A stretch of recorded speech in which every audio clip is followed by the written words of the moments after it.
చిట్టి ఉల్వలు చేస్తున్న ఉల్వలు మంచిగా ఏంపి ఇట్లా చేయాలి నాన్న, బాగుంటాయి.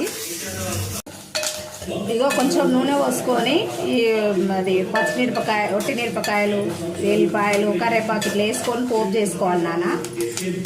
ఇగో ఇట్లా ఈ పోపులో పోసుకోవాలి, కలుపుకోవాలి. లాస్ట్కు కొంచెం కారం వేసుకోవాలి, ఇట్లా మంచిగా ఫ్రై అయిన తర్వాత ఇక పుట్నాలు ఒక కప్పు తీసుకొని ఇట్లా కలుపుకోవాలి. ఇందులో మురమురాల దాంట్లో ఇవి కందులు మంచిగా ఏంపి ఇట్లా వేసి ఇట్లా వస్తాయి. అన్నీ ఇట్లా మిక్సీ వేసుకోవాలి.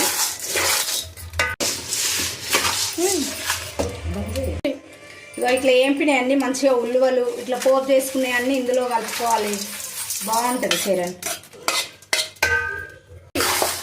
ఇట్లా మంచిగా కలిసే వరకు కలుపుకుంటే బాగుంటాయి.